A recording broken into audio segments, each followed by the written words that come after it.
Olá, tudo bem, alunos? O professor está gravando essa aula, então, a respeito da Europa no século XIX. É um conteúdo de suma importância para a gente estar entrando nos conteúdos como a partilha da África e a Primeira Guerra Mundial. E aí eu acredito que é necessário a gente estar olhando para a Europa no século XIX e analisando aí o seu cenário e os seus principais eventos. Então eu trouxe para a aula de hoje, em forma de resumo, os principais eventos, as principais características para a Europa do século XIX, tudo bem? Antes da gente entrar no século XIX, a gente dá uma olhadinha para o século XVIII, também analisando aí os principais eventos, lembrando aí que a história é essa trajetória, esse processo, onde os eventos vão se configurando em causas, consequências de novos eventos também, sempre trazendo, então, esse olhar abrangente a respeito dos séculos. Então, quando a gente olha o século XVIII para a história da Europa, a gente vai ver ali o início da Revolução Industrial, iniciando, então, na nação da Inglaterra, Revolução Industrial que marcou a política e a vitória da burguesia, essa importante classe que, principalmente voltado para a história da Inglaterra, nós já temos assistido a burguesia desde o século XVII, tentando aí buscar mais espaço, tanto na política quanto na economia, através do evento das revoluções inglesas, que marcou aí a disputa política, de um lado o parlamento e do outro lado as monarquias absolutistas inglesas, tá bom? Então, isso já vem marcando aí e trazendo esse grupo importante, tanto na Inglaterra como em outras nações. Mas temos a Inglaterra aí como essa nação inaugural, tanto a respeito das revoluções inglesas, né, que foram eventos que garantiram à burguesia mais espaço, como também a Revolução Industrial, que iniciou na Inglaterra no século XVIII. Também teremos para o final do século XVII e século XVIII o movimento do Iluminismo, né, esse movimento intelectual, filosófico, pensando a respeito da sociedade de forma mais racional, de forma mais científica e de forma mais burguesa também, trazendo conceitos principalmente voltados às questões da liberdade, tanto a liberdade comercial, política quanto individual. Um outro evento muito importante foi a independência dos Estados Unidos, que apesar de não ter sido na Europa, marcou aí para a história da América, né, o início aí dos movimentos de independência que vão ocorrer lá no século XIX. Para o século XVIII, nós temos os Estados Unidos chegando aí primeiramente na frente de outras regiões da América, né, conquistando aí a sua independência. Então ele é essa nação que conquista a sua independência e abre aí como exemplo para as outras nações, para as outras regiões da América para o século XIX. Então no século XVIII já tivemos a independência dos Estados Unidos. Para o século XVIII também ocorreu a Revolução Francesa, que é um marco, né, na história da humanidade. Ele finaliza a Idade Moderna e inaugura a Idade Contemporânea e marca aí definitivamente essa luta de toda uma sociedade contra um regime absolutista. Lembrando aí que a Revolução Francesa foram várias revoluções, durou 10 anos e marcou aí vários grupos com seus interesses particulares e tendo como objetivo principal a derrubada do antigo regime. Para o século XVIII, nós temos a América ainda no processo de colonização. Temos a independência dos Estados Unidos em 1776, mas o restante da América ainda estava vivendo sob as características da colonização e do pacto colonial, onde as nações modernas estão nesse processo de exploração e dominação territorial para a América. Vai ser só no século XIX que a América vai aí entrar nos movimentos de independência. Então, temos essas principais características para o século XVIII, a Revolução Industrial, o processo de independência dos Estados Unidos, a questão do iluminismo acontecendo como um importante movimento intelectual e filosófico, a Revolução Francesa e também a América, né? A América, principalmente para o Brasil colônia, a América portuguesa, nós teremos o século do ouro, que é a descoberta do ouro no interior do Brasil, houve um processo de aumento da população, um deslocamento geográfico também do Nordeste para a região de Minas Gerais e condições desumanas de trabalho nas minas. Vamos lembrar que o trabalho tanto poderia ser o trabalho escravo, como também trabalhos assalariados, mas em péssimas condições. E grandes revoluções pelo mundo, né? A Revolução Inglesa, como falamos, a independência dos Estados Unidos e a Revolução Francesa, que ocorreu em 1789. Então, temos esse cenário aí para a história da humanidade no século XVIII.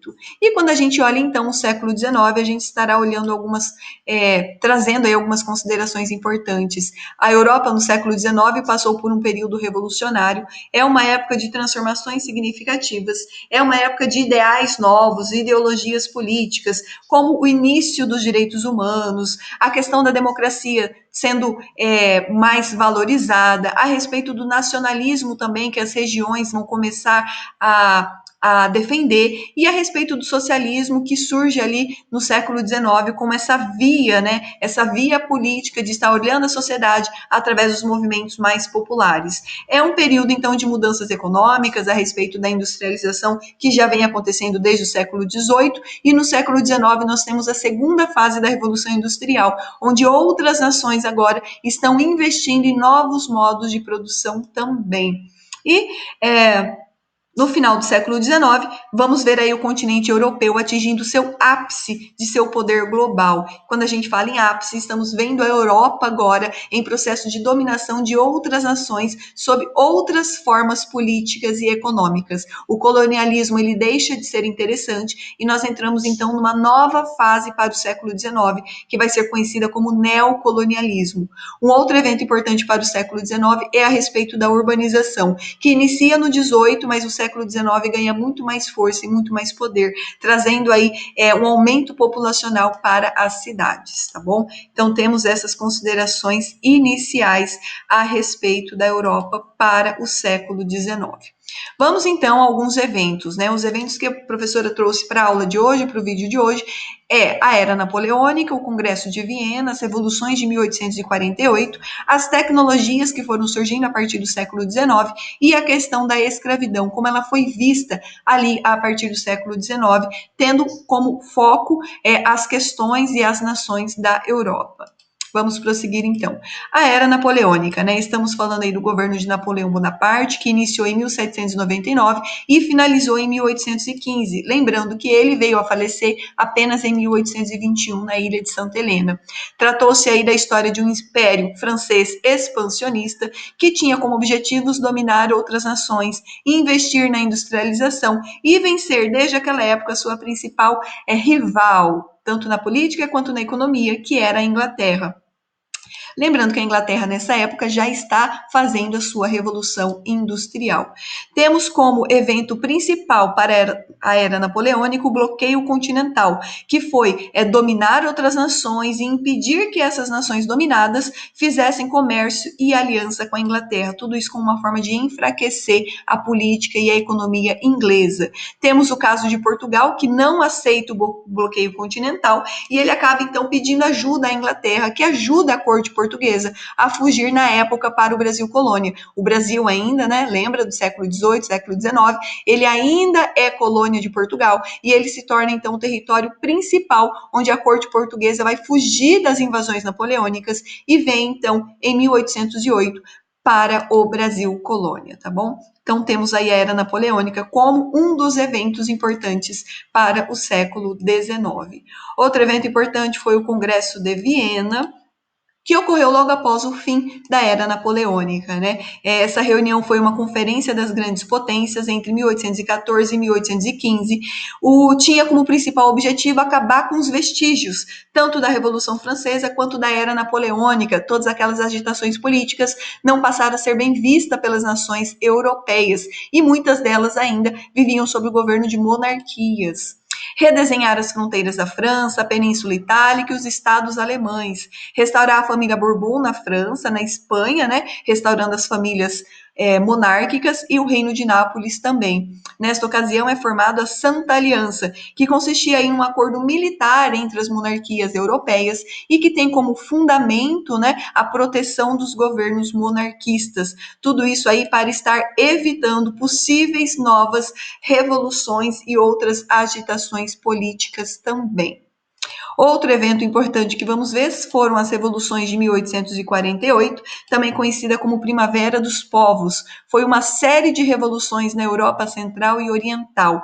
E essas revoluções aconteceram diante de um cenário que vamos ver ali para a Europa, nessas nações, para o meio ali do século XIX. É marcado por governos autocráticos, crises econômicas, aumento da condição financeira, como um fator de divisão social entre as pessoas, falta de representação política das classes médias, o aumento do nacionalismo nas minorias da Europa Central e Oriental. Então, regiões que se viam dominadas por outras nações começaram a aderir a esse conceito de nacionalismo, buscando a sua independência política ali dentro da Europa também. Abalou as monarquias da Europa, onde tinha fracassado as tentativas de reformas políticas e econômicas. Então, quando a monarquia não conseguia reformar de forma satisfatória, ela acabava aí sofrendo diversas revoltas populares, urbanas e camponesas também, que é essa série aí de movimentos para 1848, um pouquinho antes, um pouquinho depois,